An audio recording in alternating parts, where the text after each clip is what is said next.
Hello. Our subject today is cybersecurity. Now, it's been suggested that a fear of a cyber attack has led some to be resistant to adopting digitalization in their manufacturing process. Now, if that is the issue, then cybersecurity is something that does need to be tackled. It's something that needs to be looked on, and it's something that an automation supplier really has to take notice of. Well, today we're talking to Mr. Denis Gollner of Lenza, and we're looking at the solutions that Lenza offer to their customers. So, welcome, Denis. Thank you very much for joining us. Could you tell us, please, what are the main cybersecurity challenges that are faced by manufacturers and system machine builders? Yeah, thank you for inviting me. Just let me respond to your initial statement real quick. So I believe that the machine building industry has to open up for digitalization. That is necessary. There's no way around it. It is required to differentiate on the market to have more efficient machines in the end. And yeah, it is also true that when you more and more connect OT and IT world, there is a rising risk of cyber attacks, but it is very much possible to deal with those risks with good cybersecurity solutions. And besides that, there's also a rising number of security threats coming not only from the internet, but from like people that have access to the factory, from like manipulated USB sticks and access to the cabinets. So there are more reasons, and you have to deal with cybersecurity anyways. And additionally, there are EU regulations coming up that will make it mandatory to deal with the topic of cybersecurity. So just with that thought in mind, the Cyber Resilience Act, what's the impact that will have for machine builders and system integrators? So the Cyber Resilience Act is one of the main regulations that I was talking about. It is so the Cyber Resilience Act is a regulation that will come up in the next weeks. So in fall 2024, and most of the requirements of the Cyber Resilience Act will be mandatory from with a time period of 36 months after that date. So in about fall 2027, and the Cyber Resilience Act has a lot of requirements for so-called products with digital elements. So there can be any software or hardware with software on it. So a lot of our components are affected by that, but also machines are affected by it, and it will be part of the CE declaration from that date. So when you want to sell machines to the European Union, or even outside the European Union, if your customers want to have the CE label on it, you have to deal with the Cyber Resilience Act. And it has a lot of requirements for the on the one hand for like the development process. The keyword there is security by design, so that you deal with the topic of cybersecurity from the very beginning of your development process.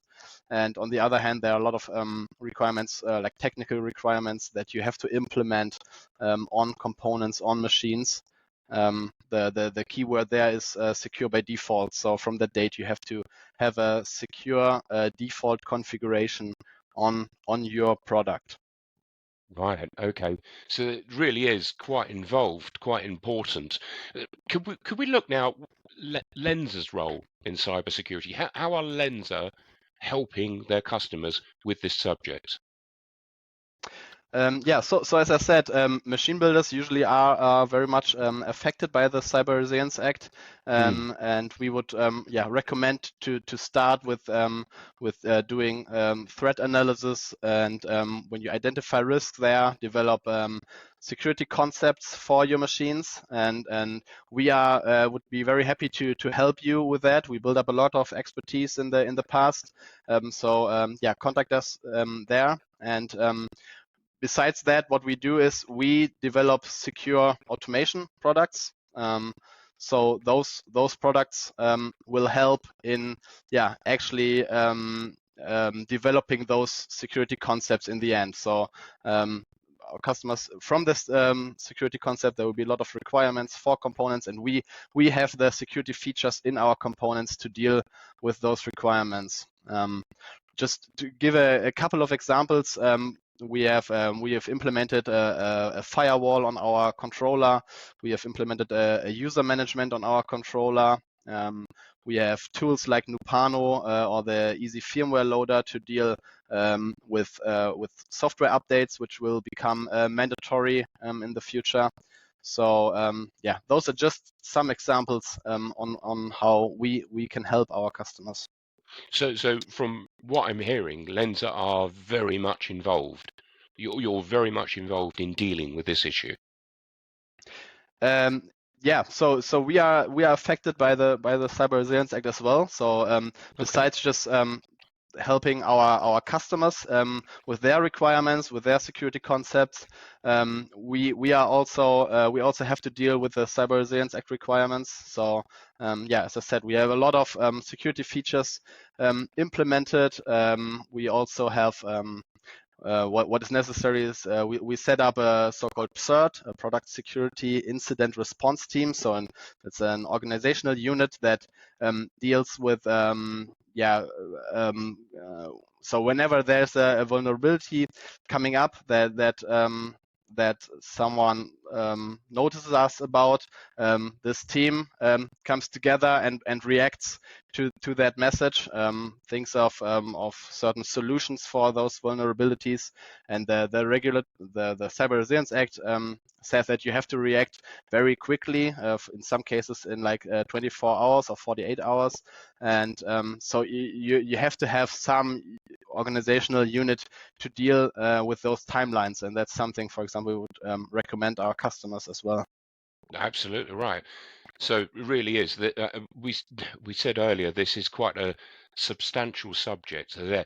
Now, just going back to where we started this discussion, we talked about those that are hesitant because they fear that if they open up, there's this potential threat. Where can they start? Where can they gain information? Where would you direct them in order to help them in the process of adopting cybersecurity principles? So again, don't be afraid. Hmm. I already mentioned it.